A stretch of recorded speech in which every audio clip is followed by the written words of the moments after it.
Thank you guys all for coming to class today. It's really good to see you.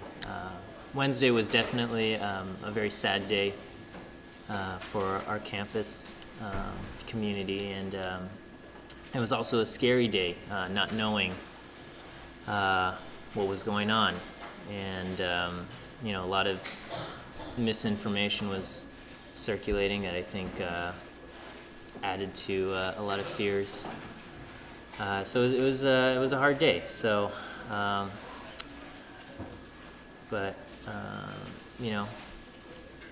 we'll have to work together to heal together, and whenever there's tragedy or whenever there is something unnerving like this, it's completely normal to experience different emotions and to react differently. So because maybe the people around you are responding in a different way than you, don't feel like you're strange or you're weird. Even if the emotion that you feel is that you're not feeling any emotion, that is a completely normal response as well.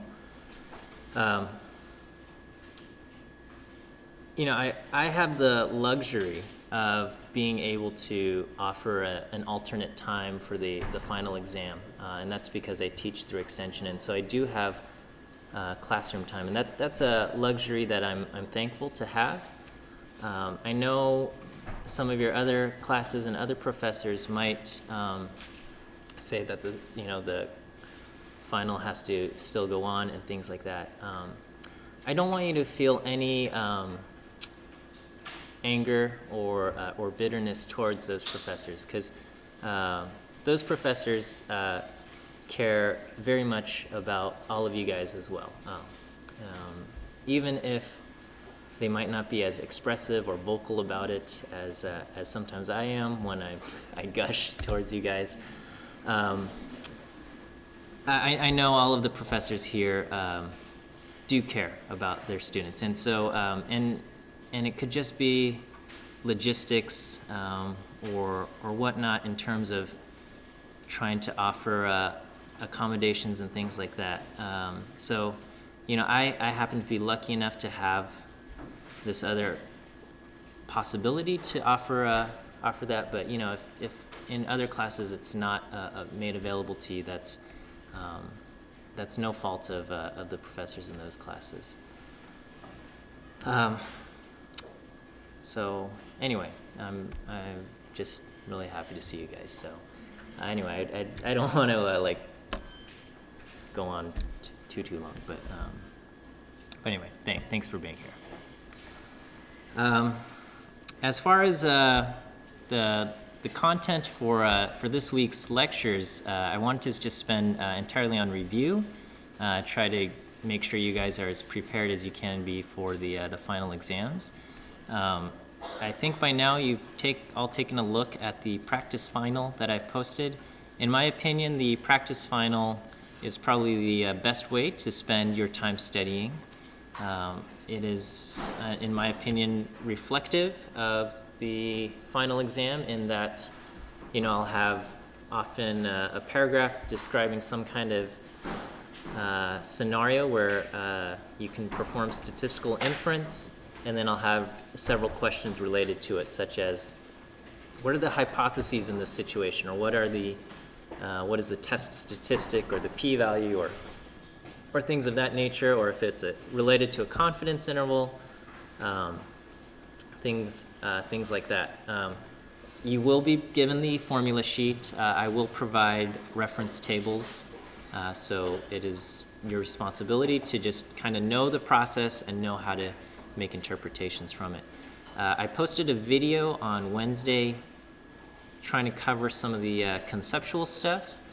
I know that for many students, that is the part about statistics that is most unlike traditional math classes, and for many of you, it gives you the most difficulty. So if you have any questions from the conceptual stuff, I'm happy to to go over those as well.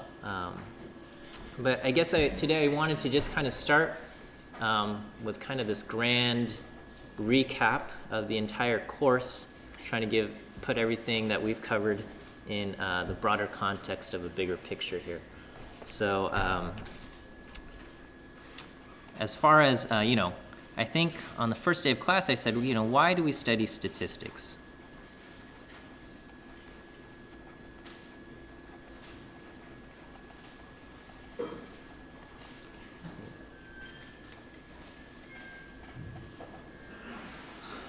And I said, we study statistics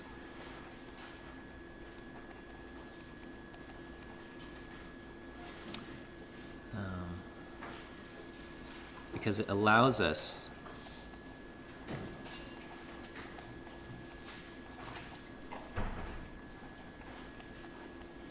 to make conclusions based on limited data.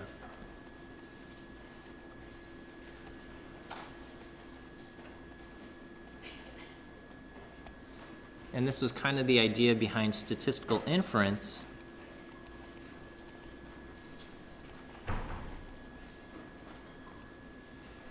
And that is, we observe a sample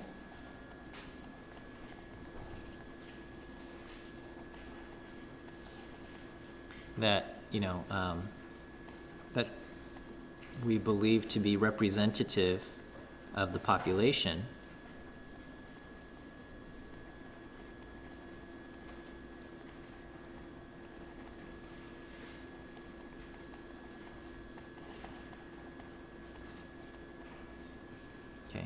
And based on that sample,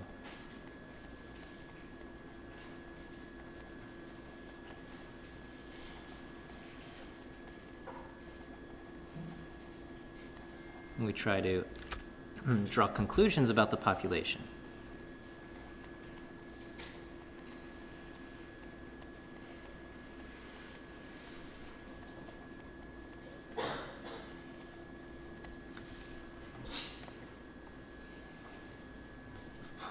Okay, and so, and the way we draw conclusions about the population is we essentially ask, what is the p-value, right?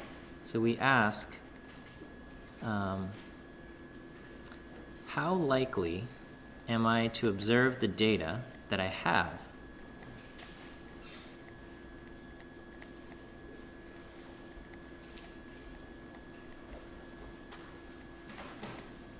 if I were to make certain assumptions? If I made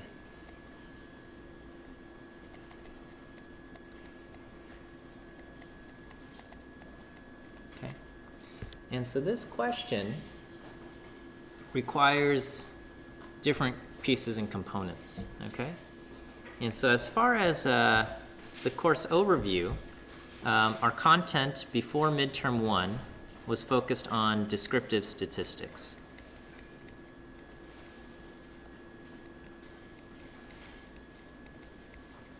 Here we talked about, taking our data and being able to summarize it with just a few key numbers, okay?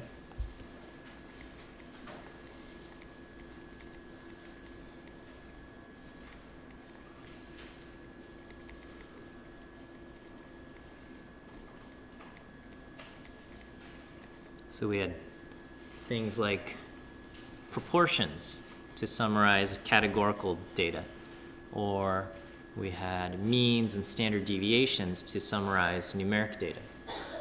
Okay, and there were lots of stuff under this section of descriptive statistics, and this kind of took us through midterm 1, and then we covered probability.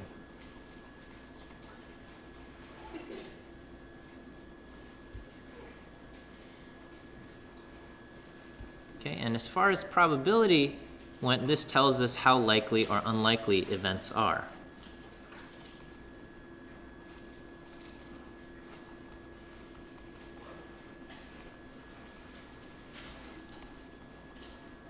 Okay, and based on our understanding of probability, we talked about probability distributions.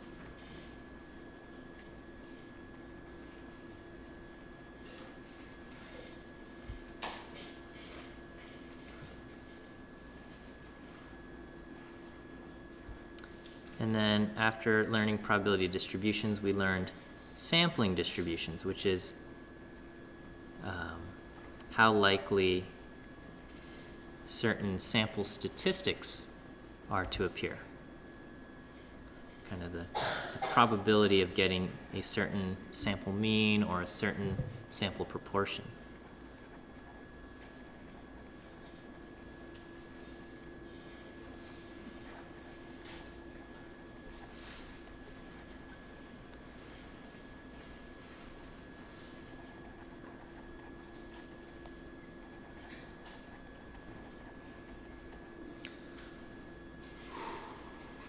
Okay, and so this stuff comes together, and so by comparing, the probability of seeing particular sample statistics, we compare that with the actual sample statistics that we see, we can perform statistical inference.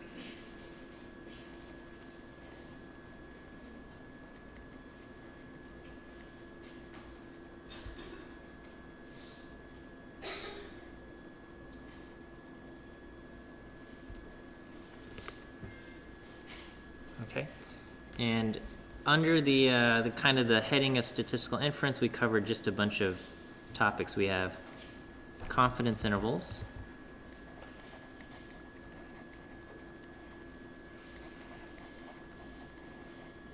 and we see confidence intervals for P, for mu, and for mu1 minus mu2. We skipped the confidence interval for P1 minus P2. Okay, that was, I think, chapter 7, section 5 in the second edition of the textbook, but doesn't appear in the first edition of the textbook, so we skipped 7, section 5. So, and then the other method for statistical inference is hypothesis tests.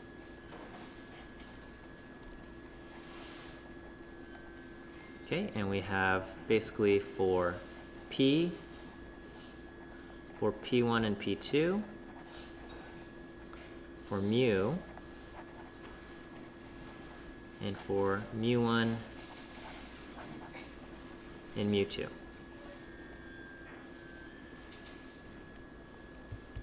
Okay, and so as far as inference methods go, there's kind of maybe like 8 or 7 different inference methods that we have covered in the course. But if you understand how confidence intervals work, all of these, P, mu, mu1 minus mu2, they all work in similar fashions. If you understand how hypothesis tests work, then P, mu, P1, P2, mu1, mu2, all of these are also very similar in nature.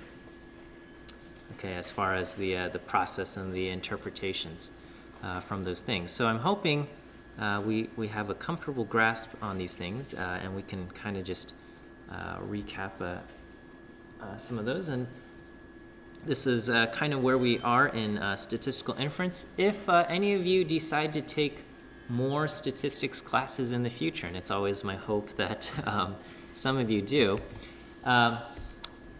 you will probably learn other statistical inference methods. Okay, so these are just kind of some of the methods covered in the in an intro course.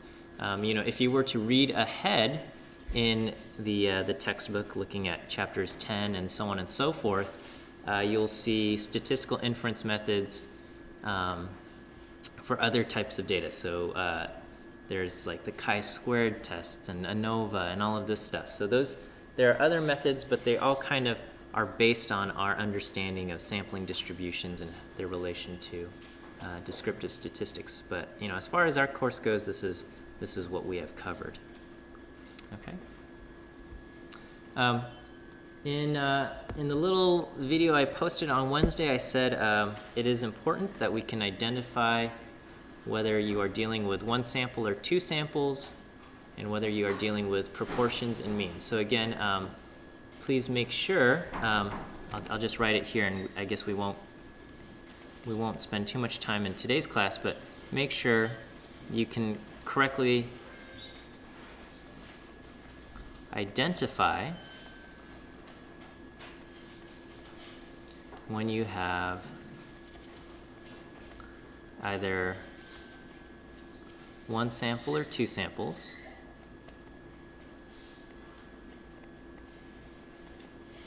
And if you have proportions or means.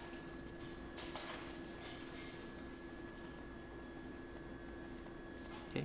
And another key thing is that whenever you're dealing with proportions, it will always be the z or the normal table that you will be using, and then whenever you're dealing with means, it will always be the t distribution. So that's going to be an always type of situation here.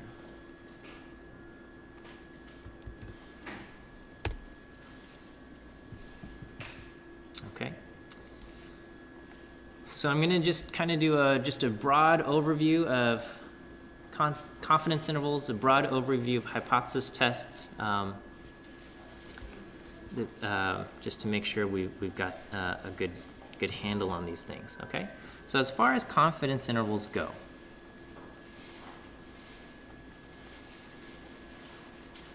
okay, the form is always going to be the center plus or minus the margin of error. Okay? The center is always our best guess for the parameter based on the data. Okay? And then the margin of error is always broken into a critical value times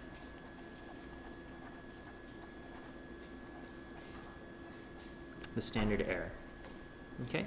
And so when you are creating a confidence interval for P, the center, our best guess for the parameter based on our data, is P hat. The critical value is going to be a z value. And then the standard error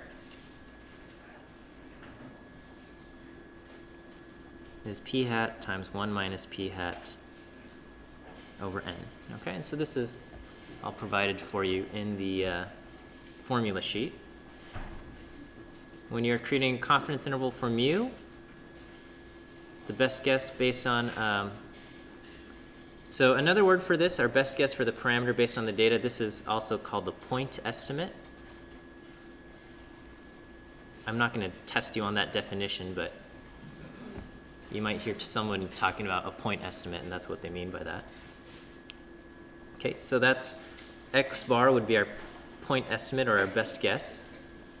Critical value, because it's means, is going to be the t, and then the standard error s over the square root of n. And then lastly, for the quantity mu1 minus mu2, in the center we have x bar 1 minus x bar 2 plus or minus t star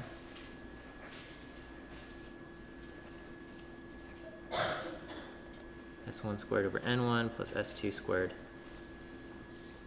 over n2. Okay.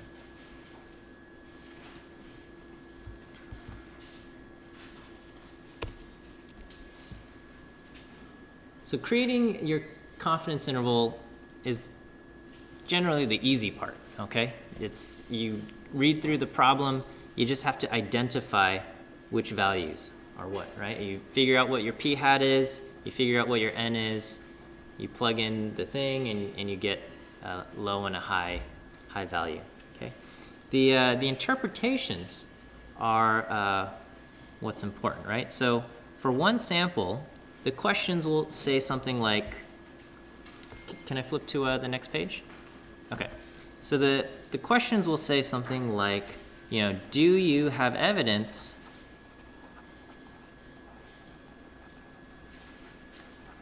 that the parameter, whatever it is, you know, different from some value, okay?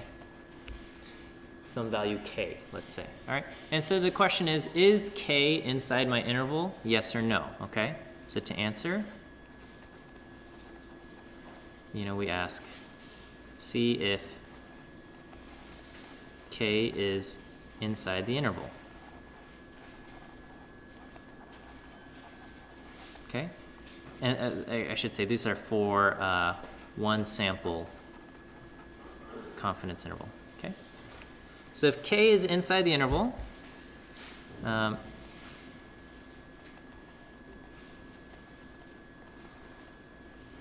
okay, this would say we do not have evidence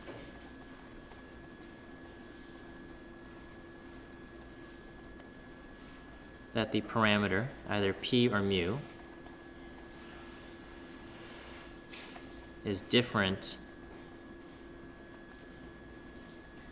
from k, or is not equal to said value k. All right. K outside of the interval,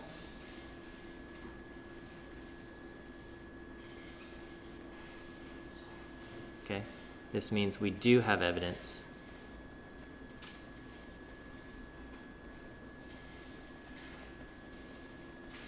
that the parameter, so whether it's mu or p, is different from k. Okay.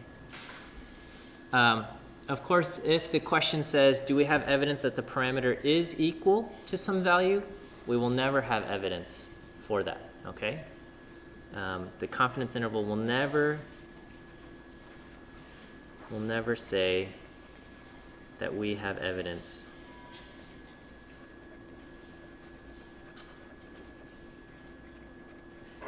that the parameter is equal to some value.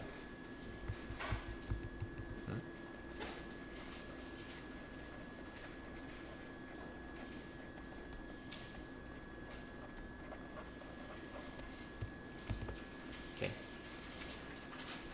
I've covered some of these other topics related to confidence intervals in the kind of that video on conceptual topics. So again, we never say, the confidence interval is never a statement of probability, only a statement of confidence.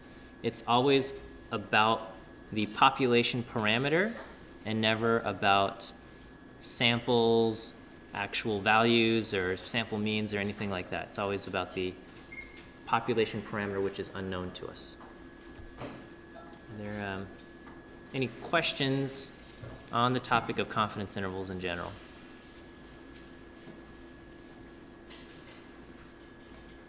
We're all going to get 100% on our confidence interval questions? Okay.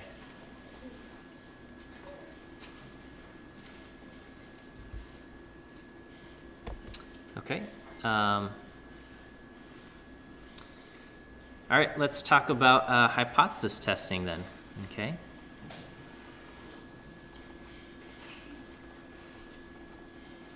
Okay, so all hypothesis testing kind of follows the same steps. Step one, we have to figure out our hypotheses. So we will have a null hypothesis, okay, which always has an equal sign.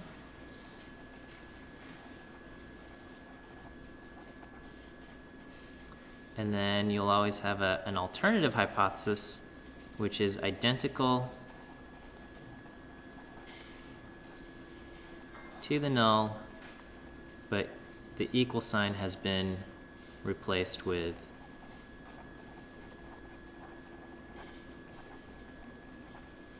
not equal, greater than, or less than. Okay.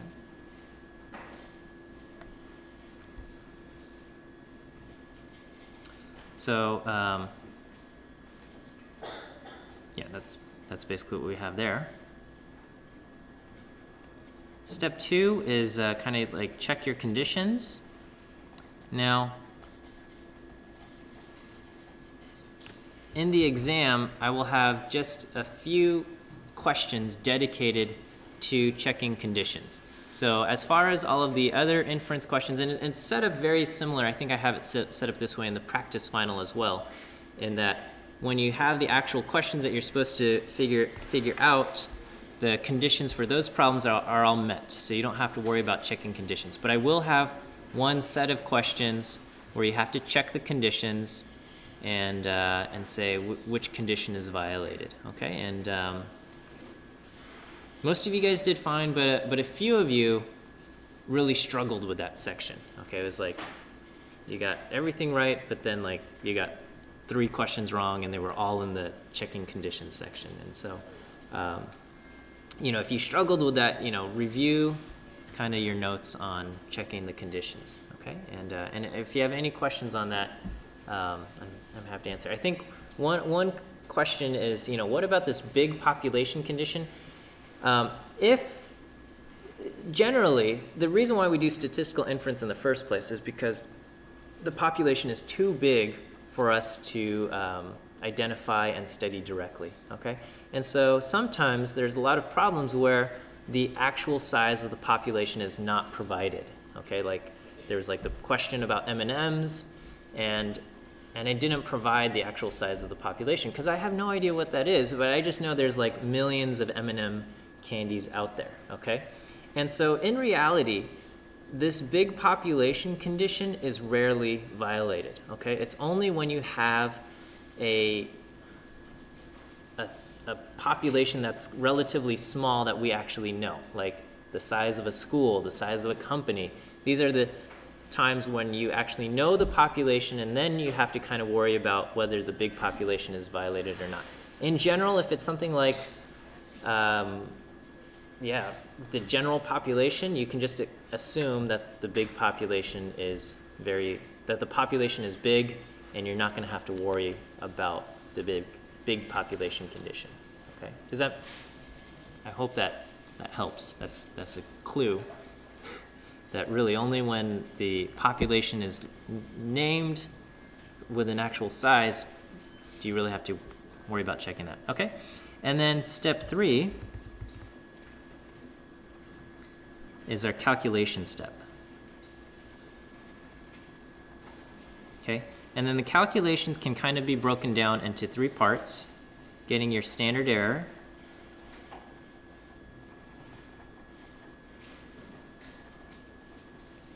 or which is the standard deviation of the sampling distribution. Step 3B is getting your test statistic,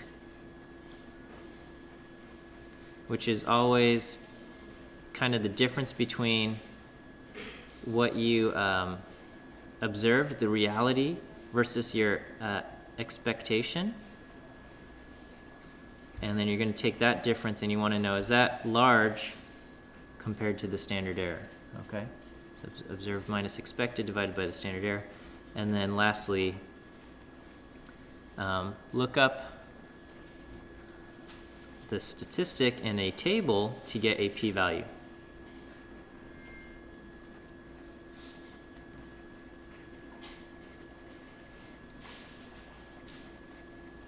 Okay, and then and this depends on whether the alternative has a not equal sign or greater than or less than sign. Okay, so it depends on the symbol in the alternative, okay, as to whether you should be multiplying by 2 or not. Okay, and then lastly, we make our conclusion.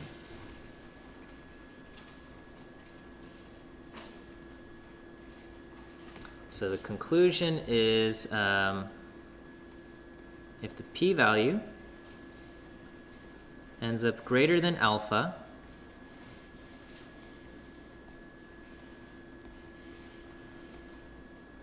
we do not reject the null hypothesis, and we would say we do not have evidence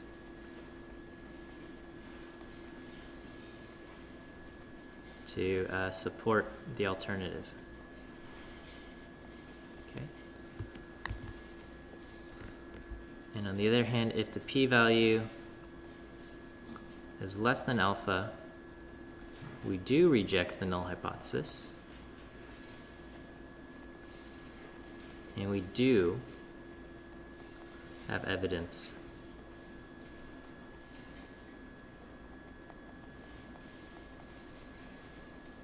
support the alternative.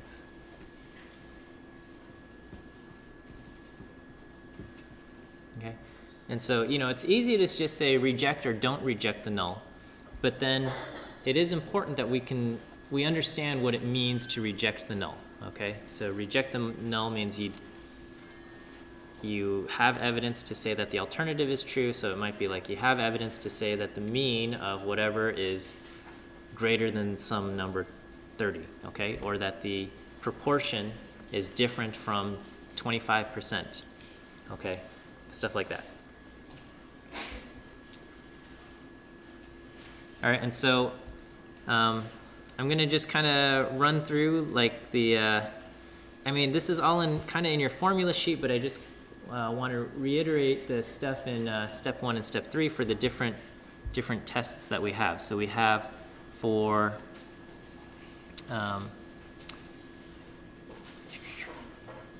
P, so this is proportions, one sample.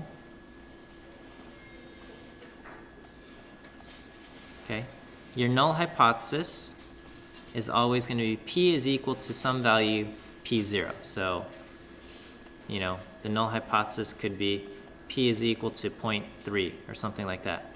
And then the alternative is going to be P is different from that thing, or maybe P is greater than that value, or P is less than some value. Okay. The standard error here,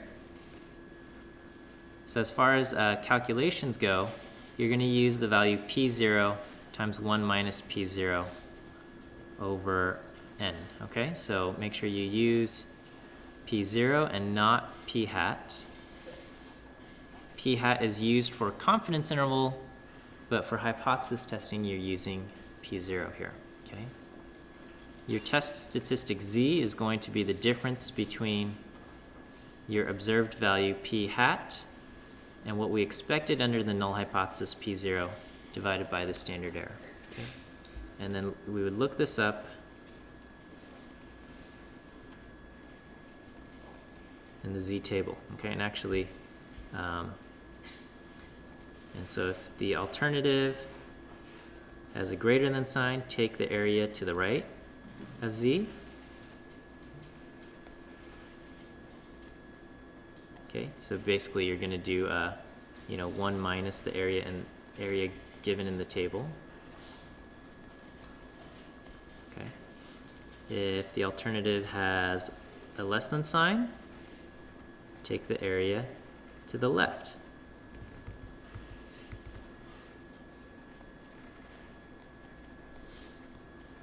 of Z. So that's just area given in the table.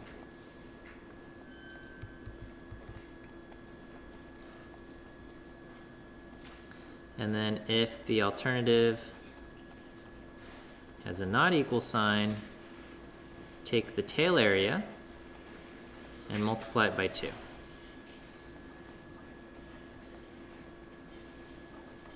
For your p-value.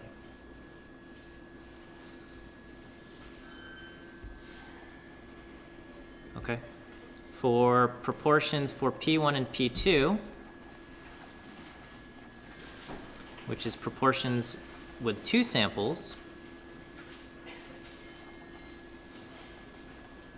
the null hypothesis is always going to be P1 equal to P2. Okay? It could be written, and I know this is how it appeared in the practice final, it can also be written as P1 minus P2 is equal to 0. Okay, so these two things are exactly identical. The alternative would be P1 is not equal to P2, or P1 is greater than P2, or P1 is less than P2. Okay, and again, identically, this is P1 minus P2 is not equal to 0, is greater than 0, or is less than 0. So P1 minus P2. Okay. Never put hats over your hypotheses. Okay, so no hats or no bars over the hypotheses. They're always about the parameters. Okay, so I'll just write that. No hats in the hypotheses, because hats mean they are coming from your data. And the hypothesis is never about the data, it's always about the population. We're asking, does this mean the population looks like this? Okay.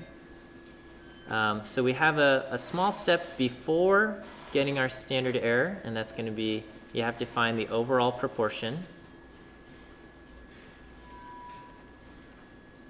And then you can calculate your standard error. P hat times 1 minus P hat times 1 over N1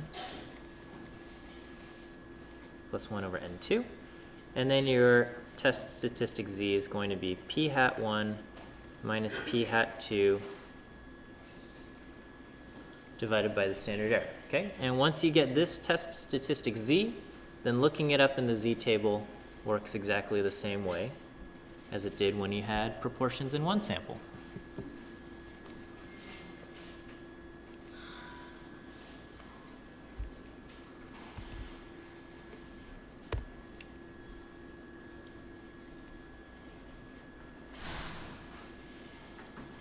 I'll let you guys catch up on copying this down.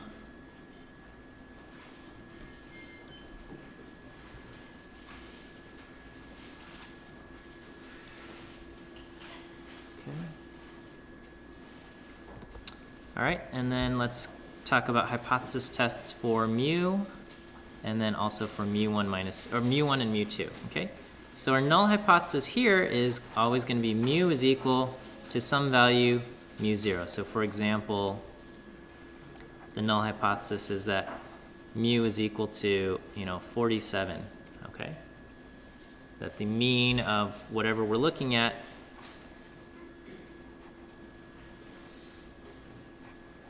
and then the alternative is that it's not equal to that value, or that mu is greater than that value, or mu is less than that value, okay?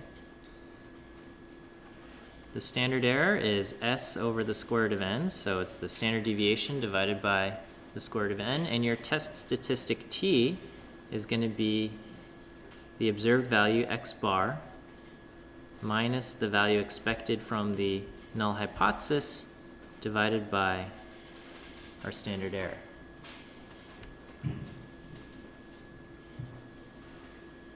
Okay, and then you would look this up in the T table with degrees of freedom equal to n minus 1, okay? And we'll say this. So if the alternative has a greater than sign, T should be positive, okay? And then you just look up T, and the corresponding p-value is either going to be greater than or less than the corresponding columns that it's between. Okay, so look up T in the correct row, and then look at the column headings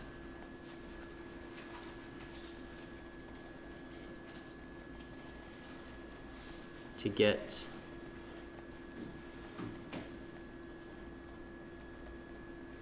corresponding p-value. Okay, if the alternative has a less than, T should be negative.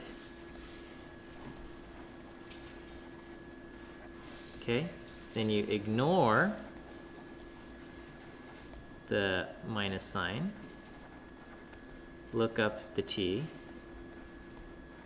okay, and then the column headings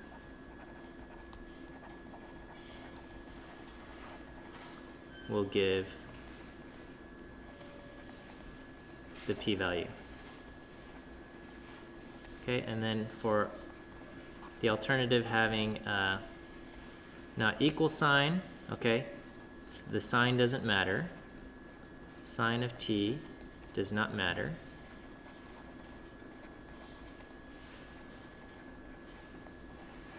Okay, find the column headings and multiply by 2.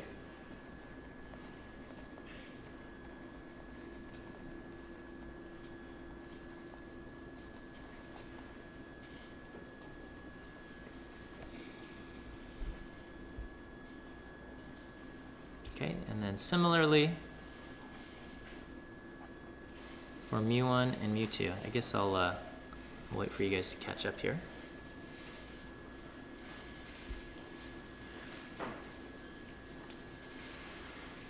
You've got your null and alternative hypotheses. You'll have your standard error and test statistic. And you look this up in the t-table in a similar way. So for mu1 and mu2, you have mu1 equal to mu2 as your null hypothesis. The alternative would be mu1 is not equal to mu2, okay? Or conversely, we can write mu1 minus mu2 equals 0. And conversely, mu1 minus mu2 does not equal 0, okay? Or mu1 is greater than mu2, and mu1 minus mu2 is greater than 0, or mu1 is less than mu2. Okay, your standard error here is going to be this thing, s1 squared over n1 plus s2 squared over n2, okay? This is all going to be on the formula sheet, so you don't have to worry too much about it. And then your test statistic here is going to be x bar 1 minus x bar 2. I guess technically there's a minus 0, but we can always just ignore the minus 0, and that's going to be divide that by the standard error. Okay, so this is, I don't know, this should cover like the grand majority of the test. Okay, there will be just a few kind of definition-based questions from stuff before, from midterms 1 and midterm 2, stuff like, I don't know, a histogram is used for what kind of data? And you would tell me a histogram is used for numeric data and things like that. Okay, so you know, it might be worth going over a few definitions, but I wouldn't stress too much about that. It's been a huge privilege being your instructor this quarter. I always love teaching statistics. I'm very thankful to have had you guys as a class. I hope you've enjoyed this course. I hope you've enjoyed having me as your teacher. If I could ask you a big favor, and that would be to make sure you fill out your course evaluation. I'm hoping you will give me high marks. If you're also willing to, I would greatly appreciate you leaving a review on Bruinwalk. I know a lot of students look at that site to make decisions about which professors to take, and so I would greatly appreciate you leaving a review there as well.